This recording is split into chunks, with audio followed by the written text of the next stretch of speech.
आमतौर पर देखने में आता है कि हमारे किसान भाई कृषि कार्य के साथ पशुपालन भी करते हैं, जो कि उनके लिए अतिरिक्त आय का एक अच्छा साधन है। हालांकि अधिकांश किसान गाय, भैंस, भेड़ बकरियों का पालन करते हैं, जिनके पालन से वे अच्छी आय भी कमाते हैं। इस पशुपालन में भेड़ पालन किसानों के लिए एक अच्छी आय का जरिया साबित हो रहा है। देश में कई ऐसे राज्य हैं जहां भेड़ पालन का कार्य बड़े पैमाने पर किया जाता है, क्योंकि भेड़ पालन में अन्य पशुओं की अपेक्षा लागत कम लगती है और लाभ अधिक मिलता है। इसलिए इसे छोटे और सीमांत किसान आसानी से कर सकते हैं। और इसी के तहत आज हम बात करने जा रहे हैं भेड़ की दुम्बा नस्ल के बारे में, जो कि किसानों के लिए किसी वरदान से कम नहीं है, क्योंकि ये नस्ल जल्दी तैयार हो जाती है और बाजार में अधिक मांग रहने के कारण किसानों को इसका अच्छा बाजार भाव भी मिल जाता है। किसान भाइयों, भेड़ की दुम्बा नस्ल को पहचानकर आप इनका आसानी से पालन कर सकते हैं। इस नस्ल की भेड़ों में सींग और पूंछ नहीं होती है और इनकी दुम चक्की के पाट की तरह गोल और भारी होती है। यहाँ इनका पालन करके किसान कम लागत में अच्छा खासा मुनाफा कमा सकते हैं। जहाँ तक इसके आहार प्रबंधन की बात है, तो इसके आहार पर कोई ज्यादा खर्च नहीं आता है। इसको आमतौर पर किसान चराई करा सकते हैं। इसके अलावा सूखा और हरा चारा के साथ संतुलित मात्रा में दाना मिश्रण भी खिला सकते हैं। इस नस्ल की भेड़ों को लोग काफी पसंद करते हैं। खास तौर पर इस नस्ल के नर को बहुत पसंद किया जाता है, तो वहीं इसके बच्चों को भी बेचकर अच्छी आय कमाई जा सकती है। किसान भाइयों, 12 महीने की उम्र में दुम्बा नर का वजन लगभग 92 किलो और मादा का वजन लगभग 65 किलोग्राम हो जाता है। इस तरह बाजार में वयस्क नर 90,000 से 1,50,000 रूपए, तो वहीं मादा 70,000 रूपए और भेड़ के बच्चे 15,000 से 30,000 रूपए में बिकते हैं। इसकी मांग ईद उल अजहा पर बाजार में बहुत होती है। उस समय किसान भाइयों को इसका अच्छा भाव मिल जाता है। इस तरह जो किसान भाई इन सभी खूबियों को देखते हुए भेड़ की दुम्बा नस्ल को पालना चाहते हैं, तो आप इस नस्ल की भेड़ का पालन करके अच्छा खासा मुनाफा कमा सकते हैं।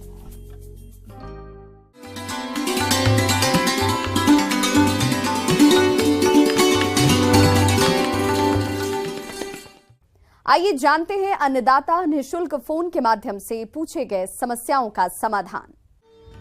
निःशुल्क अन्नदाता हेल्पलाइन में हमने जिस प्रश्न को शामिल किया है उसे पूछा है गांव कोटारी, जिला रांची के जसवीर कुमार ने।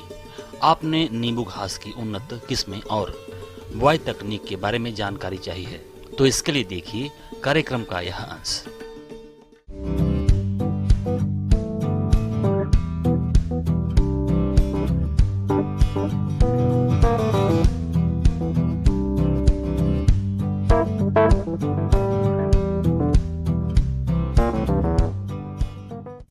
सर्वप्रथम मैं लेमन ग्रास के बारे में बताना चाहूँगा। ये घास कुल का प्रजाति होता है, ग्रेमिनी जिसको बोलते हैं फैमिली हम लोग।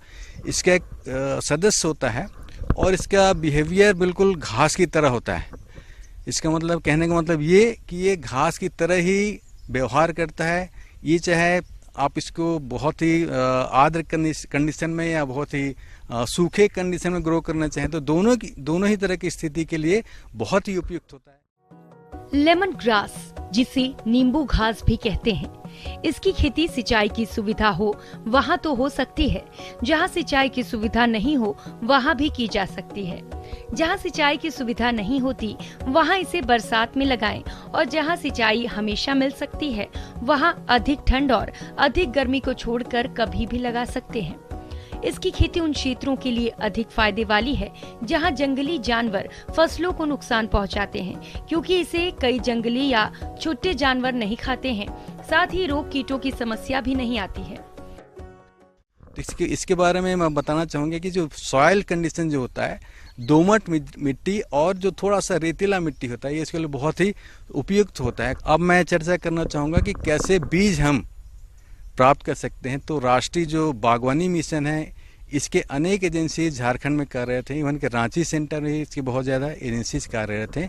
इनके माध्यम से आज इसकी जो उन्नत प्रजाति है, जो कि सीएमएफ लखनऊ ने डेवलप किया हुआ है, रोजा करके एक वैरायटी है, हरित करके, ऐसे अनेक 2-3 प्रजाति विकसित की है, जिसके अंदर ऑयल का कंटेंट बहुत अच्छा होता है। तो इस तरह से कृषक बंधु जो हैं चाहे तो ऐसी एजेंसी से संपर्क करके इसके बीज को प्राप्त कर सकते हैं। आइए अब लेमन ग्रास के उपयोग के बारे में जान लें। इसके तेल से नींबू की तरह विशेष खुशबू आती है, जिसका प्रयोग दवाओं में, अच्छे स्टैंडर्ड का परफ्यूम बनाने में, सौंदर्य प्रसाधनों में और साबुन का निर्माण में किया जाता है। इसके अलावा इसके डंठल का भी निर्यात होता है।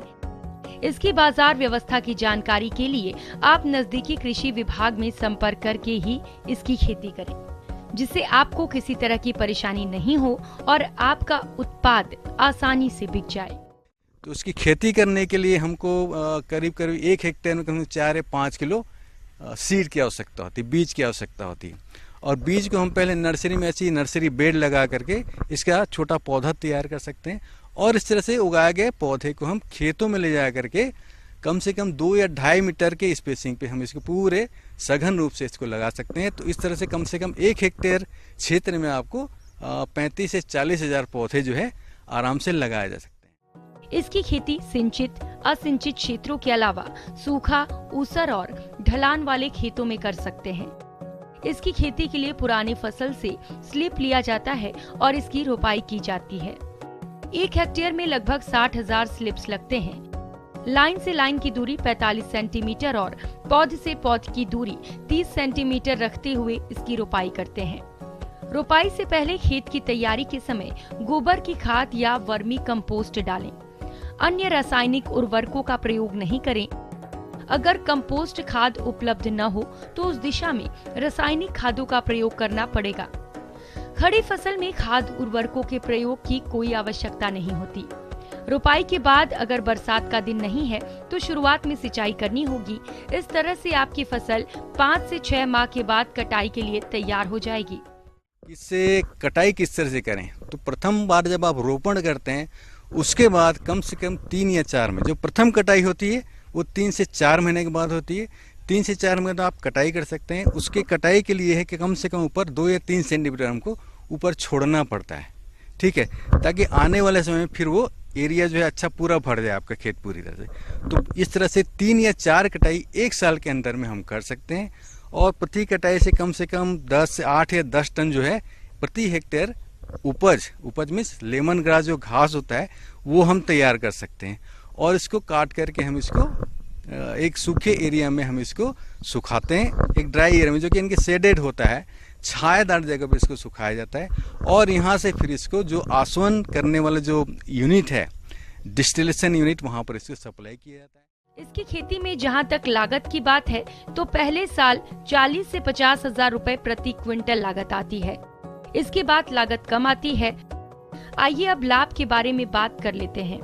लाभ के बारे में बात करें तो कम से कम 250 किलोग्राम तेल का उत्पादन 1 साल में होता है, और प्रति लीटर तेल का भाव 1000 रुपए भी मानकर चलें तो कुल आय 2,50,000 रुपए होती है, जिसमें से लागत निकाल दी जाए तो 2 लाख रुपए तक शुद्ध लाभ लिया जा सकता है। इसकी खेती में एक बात का और ध्यान रखना होगा कि आपके क्षेत्र में तेल निकालने की मशीन उपलब्ध हो, या आप चाहें तो किसानों का समूह बनाकर तेल निकालने वाली इकाई भी लगा सकते हैं। इसमें वही आसवन इकाई प्रयोग में लाई जाती है जो मेंथा के लिए प्रयोग होती है। इस तरह से हम देखेंगे कि प्रति हेक्टेयर आप 3 या 4 बार कटाई करेंगे, प्रति हेक्टेयर 3.5 से 4 लाख जो इसका रेट चला हुआ है 1500 रुपये पर लीटर इसके ऑयल का रेट होता है। तो इस तरह से कम हम 1 हेक्टेयर में 3.5 से 4 लाख रुपए का उपज हम निकाल सकते हैं। तो ये पूरा एक प्रोसेस होता है। इसके माध्यम से मैंने आपको समझाने की कोशिश की किस तरह से लेमन ग्रास की प्रजाति का आप खेती कर सकते हैं, किस तरह से इसको आय अर्जित करके आप अपने आर्थिक स्थिति में सुधार ला सकते हैं। बहुत बहुत धन्यवाद।